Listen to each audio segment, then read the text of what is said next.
बिस्मिल्लाहिर्रहमानिर्रहीम। बिस्मिल्लाहिर्रहमानिर्रहीम। मैं वाजिद साहब कमेंट लाइव। Ji please. मैं अपने तमाम मीडिया का साथियों का सबसे पहले तो शुक्रिया अदा करता हूँ कि इतनी धूप इतनी गर्मी में आप लोगों ने वक्त निकाला, और आप ही हैं जो हम मजलूम और पाकिस्तान भर के दीगर आम आवाम की भी और ख़ास तौर पे सरकारी मुलाजमीन की आवाज़, इनके मसाइल मुकाम बाला तक भी और पाकिस्तान की बाकी आवाम तक भी पहुँचा रहे हैं। हमारे आज का इस पुरअमन एहतजाज का मकसद एक तो ख़ास तौर पे हमारे मुतालिबात थे, उसके साथ साथ एक हमने मैसेज भी कन्वे करना था। सबसे पहले तो मैं उस मैसेज के हवाले से आता हूँ कि जो मौजूदा सूरत हाल बनी हुई है हमारे मुल्क के अंदर, इसमें ख़ास तौर पे हमारे इदारों को जो है निशाना बनाया जा रहा है, बुरा भला कहा जा रहा है, सोशल मीडिया हो या पब्लिकली, उसकी हम भरपूर तरीके से मजम्मत करते हैं, ख़ास तौर पे अदलिया और फौज के हवाले से।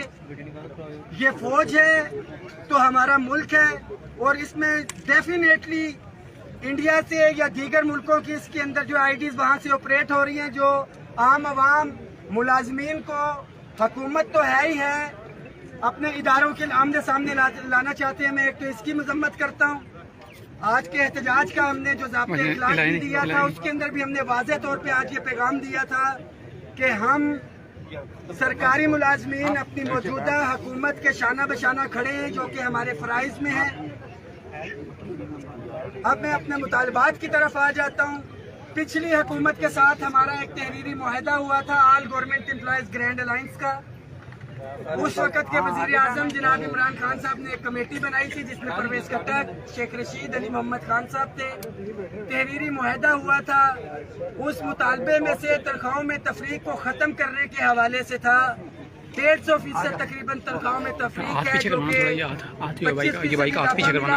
मुतालिबात में हमारे पे स्केल रिवीजन, तमाम सूबों के अंदर अपग्रेडेशन हो चुकी है, वफाकी मुलाजमीन की अपग्रेडेशन।